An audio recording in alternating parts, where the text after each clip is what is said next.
welcome everyone. I had to stop saying alright in front of things. I'm gonna, You do start every video with saying alright, I'm not gonna say and alright. then you do the...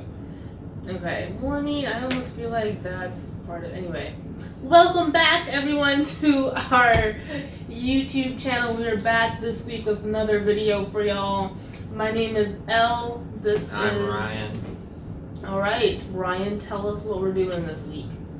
So if y'all haven't seen the channel, what we do is we just sort of do, like, pseudo-review talks on shows we just watched or shows we like.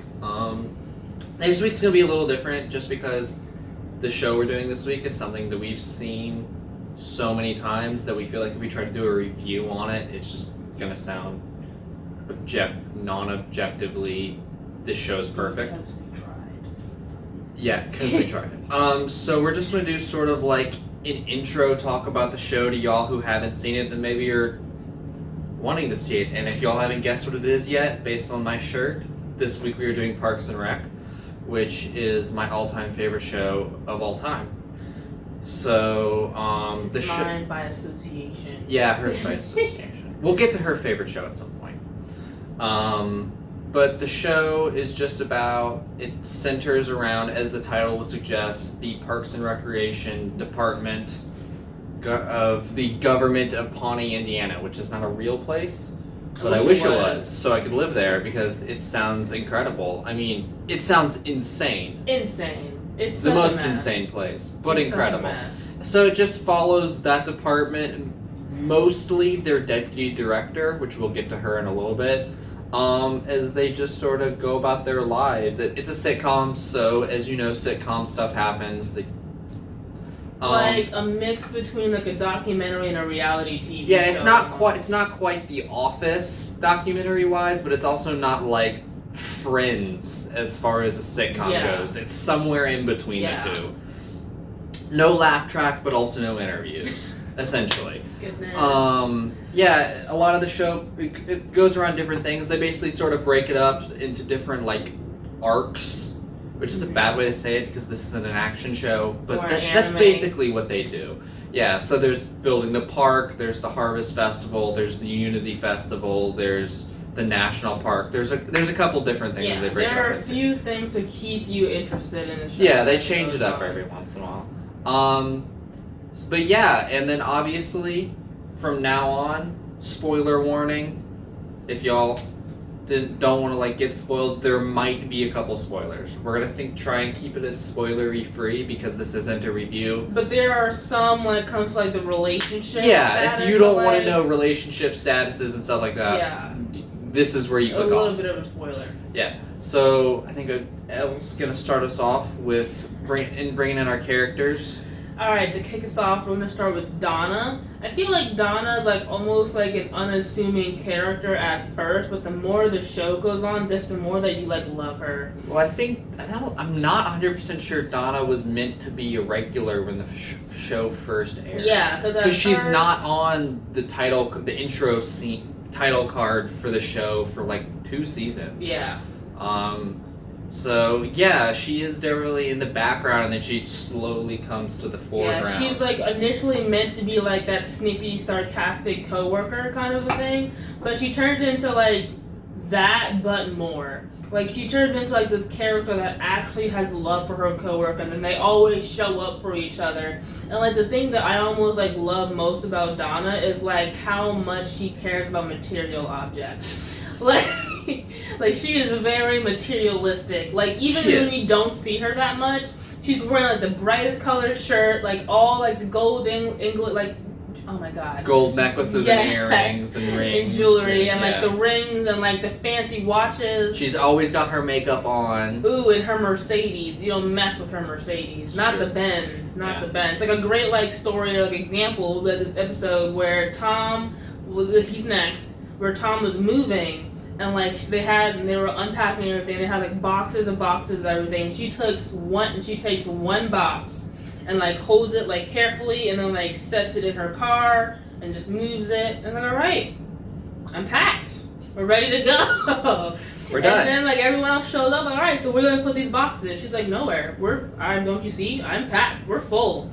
Yeah. Like my baby's suspension is delicate. Yeah. Like literally, that's what she says. Yeah, she is. She's a lot, but she's fun. Well, yeah, so Definitely had the most interesting life that I've ever heard. Of course. Every once in a while, she'll just bring up just this one small detail of your life, and you're just like. Yeah, she's very she's like that rich and bougie and sarcastic person. The one that you wear some off-brand shoes, and she's like, is that what you're wearing? Yeah. She's that kind of person, and of course she's best friends with Tom Haverford. Oh, and I wanted to throw this out. I forgot to throw this out when we were still talking at the beginning of Donna's thing. But Donna is played by Rita. I'm gonna throw out the actors' names for every character. She is a comedian. So I'm gonna throw out the actors' names for every character. She's very funny. Oh, and the last thing about Donna, of course, because the show has a couple of really cool cameos with famous people. Her cousin is JimO'Heir, the singer and artist. So he shows up every once in a while. So that's fun. Nice. Yeah. So her best friend, of course, is Tommy, or is it Tom? No, I think his Tom. nickname is Tommy, but Ron calls him Tommy. I think he calls him anyway. But Tom his name is Tom Haverford. He's played by Aziz Ansari, also a comedian. Also a comedian. And Maybe that's why the show is so great. There's a lot of comedians, yeah. But he's supposed to be so obviously they all work for the Parks Department initially, but he's the entrepreneur. Yeah. Well, the failing entrepreneur. Yeah. Keyword there. Yeah. He gets successful. He figures it out later, but through a lot of failed attempts at first. The biggest one that I can think of is Entertainment 720. Yeah, he starts an entertainment conglomerate that fails in 4 months because they're spending a ridiculous amount of money. I can't even remember how much money. I can't remember either, but I know that the people that they were hiring, the women, they literally were being paid to do nothing with full health care and they're making $100,000 a year. Yeah, they were giving out iPads to everyone who came in. And even better, as a courtesy item. And even better, for the first 2 weeks of them opening their business, they told everyone who called that they were booked full. And he thought this was a good idea. To make people want them more. Exactly. And of course, because everyone thinks they're booked full, they stop getting calls. Yeah. So hence why the fails. And a lot of money goes down the drain. But Tom is the entrepreneur, he's a go-getter, but he's also very much that I'm gonna party and all that kind of stuff. I will give you a warning. Okay, I'm gonna give you an L warning. Just to me, I would have not would have liked to know this, but I feel Tom can come off as very self-centered in the show. There are a lot of things that he does that he was supposed to be doing for other people, and then flipped it around to help himself. He does do that every once in a while. Yeah. He's a very self-centered person. He gets better, and he is definitely, despite his self-centeredness, he is willing to help people and his friends and stuff like that. It's just sometimes it takes longer to get done. Yeah, and so one thing that can encompass Don. I just oh, look at that ship name for Tom and Donna, Don. But so one thing to personify. They are not a couple. Yeah, no, they're not. That is a not couple. what that was. But they are best friends. They one are thing best that they friends. do together is treat yourself, which is one day out of the year that they do every year, where they spend and buy whatever they want. Yeah, it's it's essentially it's exactly what the name implies. It's a treat yourself day. No matter what you want to do, no matter what you want, treat yourself. You deserve it, kind of a thing. They look at it and it's these shoes were worn by this actor in this movie and they cost $1,000. Should I get them? And they look at each other and they're treat yourself. Yes, buy it. And they do that for a whole day. Yeah. They rack up some. Fun. Yeah. Sounds fun. It sounds fun, but I don't even want to think about the aftermath of that, especially in the beginning of the show. Yeah, at the beginning of the show, neither of them had that much money, and they ball out like this. I don't want to know what happens. Donna might have that much money. Her family apparently is. The Meagles? The Meagles they're an important family in this world, apparently. Yes. I'm pretty sure we're talking multinational, multi-continental, 50 of them. They're like a dynasty. Yeah, and it's the Meagle clan. It's a big deal. So like legally, no more than like 2 Meagles, I think, can be on an airplane flight together. Yeah, internationally, legally, there cannot be more Meagles on a plane flight. Not only are the Meagles so large in a clan, they also all hate each other. They're so terrible. Yeah, all the drama. They're bad. They're so bad. much drama. Yeah. So then the next character introduced would be April, and she is like the department intern. Yeah, played by Aubrey Plaza. But like she was the department intern who didn't mean to be the intern. And she did not. Like. She just did this because she needed the credit, and it was all that was open. And she's like, "This will be easy. The Parks and Rec department doesn't do anything anyways." Like she didn't mean to be there for as long. Like not 7 seasons worth. Yeah. Like she did not. Like her resume wasn't like a picture of like a camel. Yeah. It was a picture of a dressed up camel with like the. It was something like that. It was something like that. Yeah. Because Ron does not care about government work, so he hired her because he knew she wouldn't do anything, which she doesn't. And she's also the youngest in the department. Yeah, she's turning 21 at the beginning of the show. Yeah, and the best way I can describe her is that she would be goth, but she doesn't care enough to be goth. Like, she like doesn't care enough to like show that to other people. She doesn't care about what people think about her. She's what just they wearing do. jeans and a hoodie because it's not worth. It's really. It's not worth it. It's not worth it. She couldn't care less about anything she really that's happening. She's like so bad at her job that like Ron loves it. Like her job is to not do her job. And it's perfect. That's why Ron hired her, to not do her job. And so like with April, I put Andy and April are together. They end up dating later on in the season and then get married after like weeks of being together. Like that is how soon they get married. But like it's the most solid marriage you will ever see. Honestly, of the okay, well I guess no, Ben and Andy are pretty good. But like yeah, they're pretty good. They're adorable. And Andy, played by Chris Pratt, who obviously is now Star-Lord.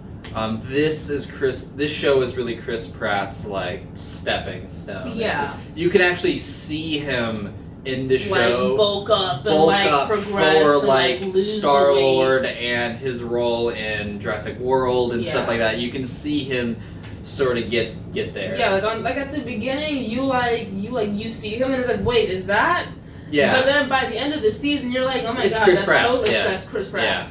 Like by then, Chris Pratt, I feel like becomes Chris Pratt. The Chris Pratt you see now, as opposed to like who he was when he was first starting out. But yeah. I feel like honestly, whenever I watch this show and I watch Andy, I feel like that is who Chris Pratt actually is. Like, as a person. Like he's such like a goober, like he's a mess of a person, has the dumbest yet cutest ideas. Like he has the dumbest ideas, but like it's coming from his heart, man. Like he's genuinely trying. Yeah, he's trying his hardest. He's trying so hard. He's here to help anyone at any time. It's not going to get done the way you want.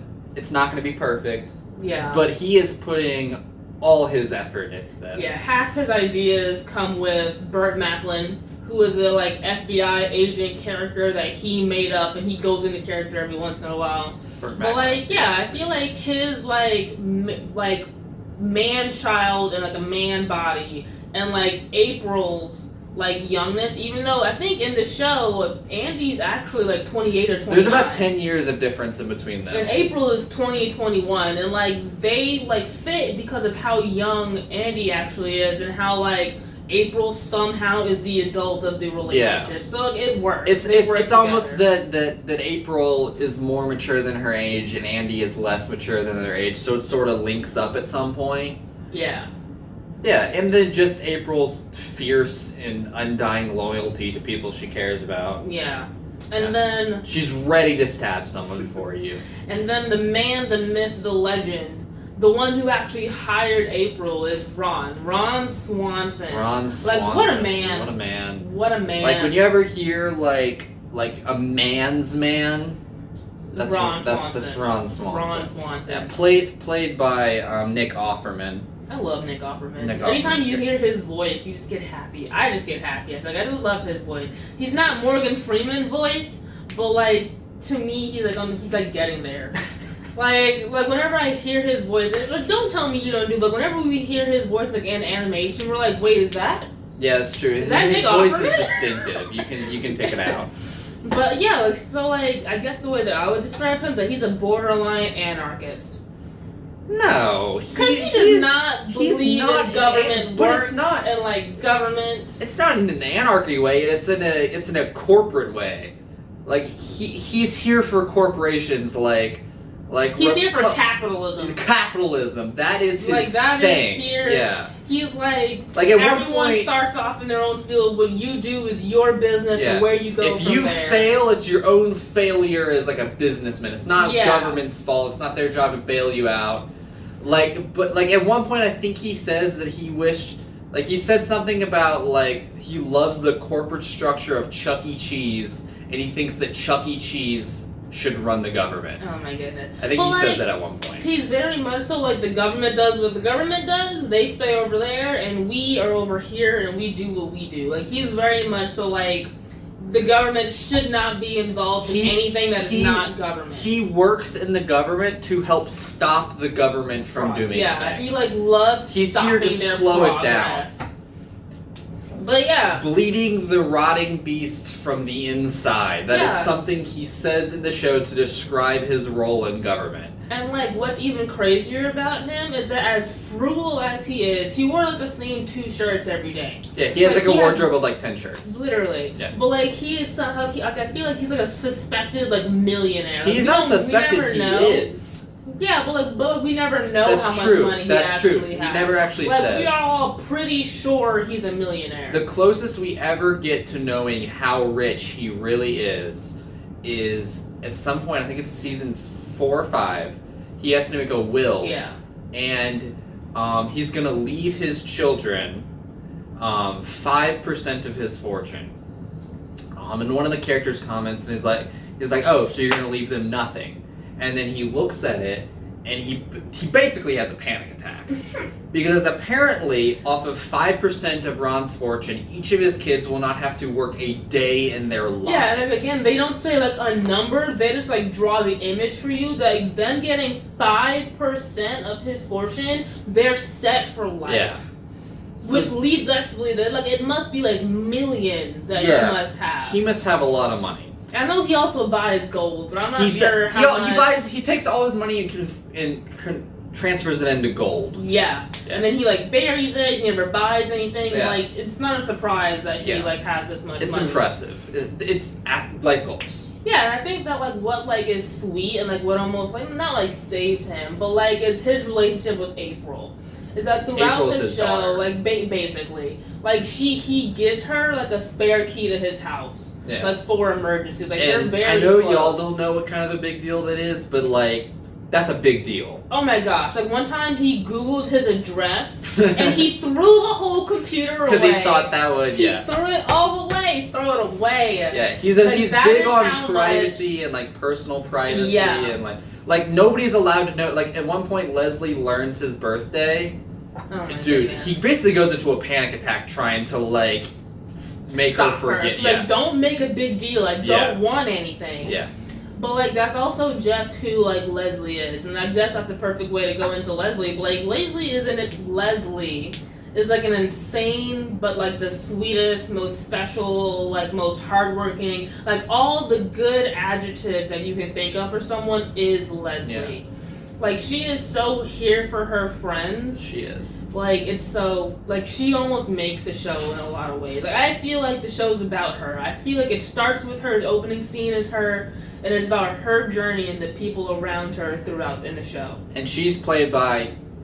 Don't hate me. I'm gonna butcher this last name. I'm Amy really. Never mind. I'm gonna let her do it because I was not gonna say that right. Oh, well, wait, how are you gonna say her I last don't name? know, dude. Because I feel like we hear it all the time. I do. I just for some reason, as soon as I was about to say it, I was like, no idea. You're a whole mess. There you go. Amy Elle Whitney with Poehler. the save. Goodness. Yeah. They actually later, this is very off topic, but like Amy and Offerman dude forget his They make first a show name. later on. Yeah, they have a together. show called Making It. It's on Hulu and it's really cool. Yeah. But so she is the deputy parks manager. Like she's under Ron. She's right under Ron. She's Ron's second in command. But she does all the work. Like everything that happens that the parks department does is because she Leslie does Ron's did job. it. She does Ron's Like job. all Ron has to do is sign and approve, and she'll go out and do it, and happily. Yeah. She will happily do it. It's not even that like Ron's forcing her to do it. No. Like Ron would rather she didn't do it. Honestly, like he's tried to stop her before. Yeah. She will happily do. She runs the park. Like it's been said before that she runs the park department by herself.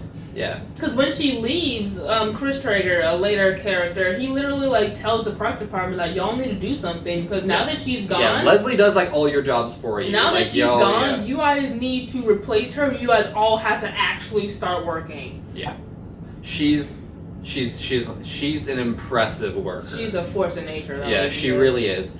Like, as much as it's crazy to say this, she does, by the end of the show, single-handedly change the city of Pawnee. She does, yeah. For the better. It's really cool to see Not Pawnee. Single-handedly. She does have help from her friends, team, but she is the driving force. The dream team. Yeah. That's basically what they are. Like, They're they're the all the dream dream team. Yeah. And, like, I think one thing that I love... If this was a real place, this is the job I'd want. To work for the Parks and Recreation Department of Pawnee, Indiana. I'd move there. Tomorrow. Goodness. That's the job I would want. Goodness. Because it's incredible. And I feel like one of, like, the random, like, quirky things... It's almost like one of the... Not one of the few, but, like, one of the quirky things about her is that she loves waffles. And, like, specifically, JJ's Diner's waffles. And, of course, that's one thing that her and Ron share, is Ron's love for breakfast foods. Bacon. I love bacon. Bacon is pretty great. But, like, breakfast foods, like, eggs and bacon is her favorite food, and then her love for waffles. So they go to JJ's. Like, how much money does she, like, doesn't she, like, single-handedly keep JJ's Diner afloat? Yeah, like thousands of dollars a JJ year. mentions that, like... she's her favorite customer, and she's like, "Oh, you must say that to all the girls." And he's like, "No, you're my favorite. You spent like over $1,000 on waffles, just waffles this year alone." Yeah. And she's like, "Oh, like it's crazy." Yeah. And then she later ends up marrying Ben Wyatt. Ben is like an accountant who was sent by the governor of Indiana when Pawnee's government went into bankrupt. Yeah, they were mad debt. And he's played by Adam Scott. And so he was sent in with Chris, and they were here to basically fix up their financial problems. And I would say Ben is the most normal of all the characters. Like of course, he's an accountant. Yeah, he's an accountant. He's very straight-laced for the most part. He's kind of a nerd. But I'd say the big thing that he brings to the show is he's pretty much the only character that acknowledges the cameras around him. It's the funniest basically thing like he's the fourth wall break, and like whenever something insane happens, obviously as a viewer you're like, that's wild. And then he'll like look at you while you're looking at him. He's the one to acknowledge it with you. Like, I see what you see. I know. We're working on it. Yeah, we're trying. Sorry. Yeah. It's basically like what basically he's here to be there with you, to acknowledge the insanity of this place with you. Yeah, and so like him and Chris, again, they both come down, they're supposed to help, they shut down the government, and they just end up staying in Pawnee. Yeah, basically. They never leave. Yeah, they end up building decide they down. love this town. Yeah, they build lives there, and as she was saying, Ben and Leslie get married and have triplets. Goodness. Their triplets are insane. Going on a business sale. You'll get it when you you'll get it when you watch so bad. it. It's really bad. But Leslie's best friend in this show is Ann Perkins. I don't have much to say about her because they do best friend things. Like like Leslie would ride or die for Ann Perkins. Basically. And Ann would do the same for Leslie. Yeah.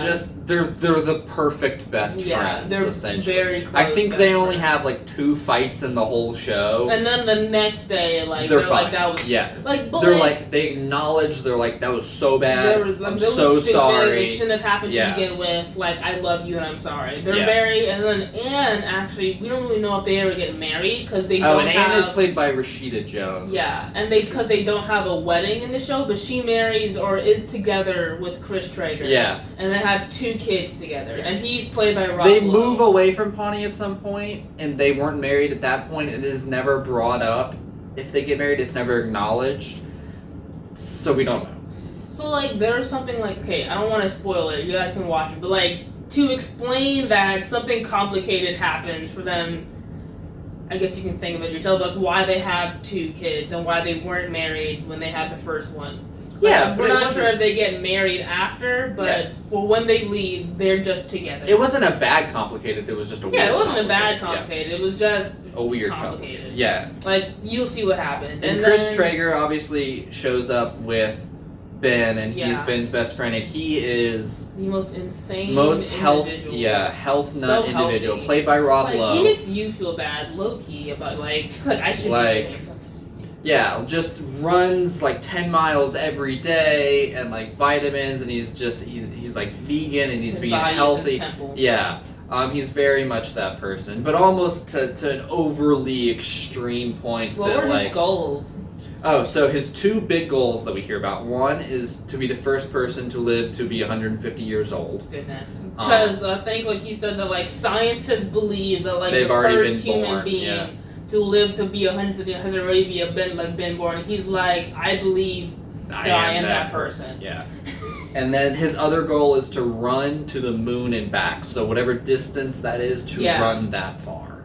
And I think at some point in the show he says he's like a third of the way done. Which is a ridiculous amount of running that he does. It really is. It's so crazy. At some point he's like running, and he like after he's moved to Pawnee, and he's like saying that he has to make an adjustment because apparently the pavement of Pawnee is softer than other cities. Like so it's somehow messing up his running routine. He's like, I gotta fix it. Like you're like, we need to repave.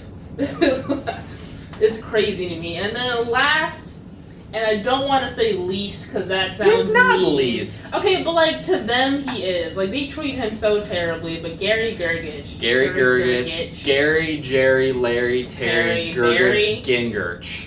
Like Barry. There was a Barry, but the last season there was a Barry. He's Terry in the last season. Oh, I could have sworn he was Barry at some point. The point is his names keep changing because they just change it for him, and he just goes along with it. Well, like sometimes it happens, they will what will happen is that they'll like not mispronounce, but like they'll misspell his name. Like his name is Gary, like with a G, but like at some point like J shows up, and they're like, haha, Jerry, and then like they just start calling him that now. Yeah. And like, he just goes like that along will just with happen. it. Yeah. Like he's like, okay, now you're Terry he is, now. as they describe him, the office's mindless factotum. He is very much like the papers guy. The stapler, like he staples all the papers, he files them. He's that guy. At some point, they send him cross country to like fact check like a book that Leslie had written, and he was happy to do it. Yeah, he does that kind of thing. Yeah, he's the office worker.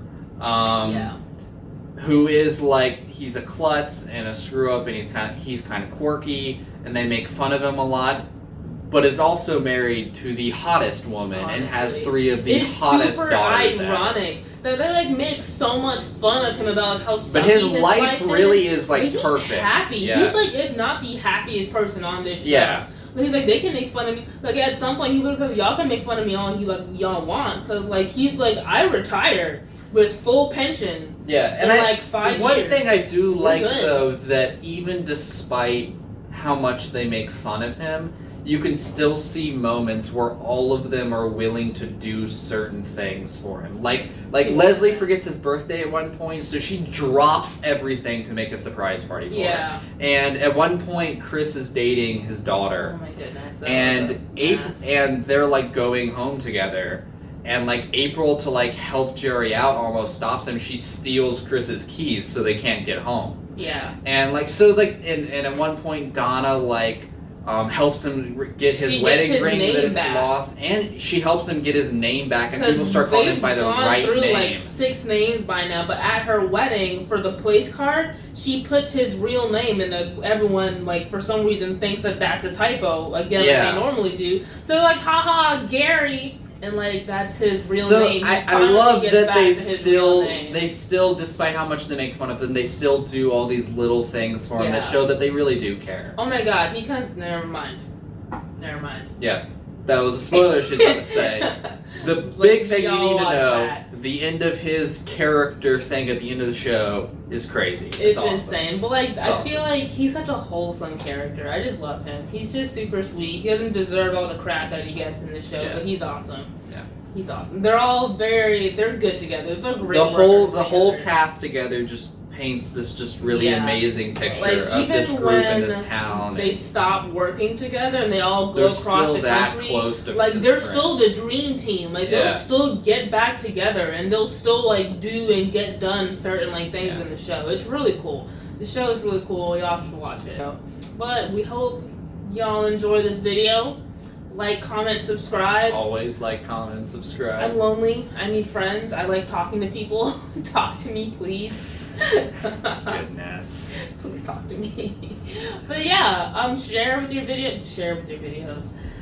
You know what? Let's just close it off there, since she's losing her mind apparently. Apparently. It's been real fun. See y'all next time. It's been real. See y'all next week. Thank you for watching.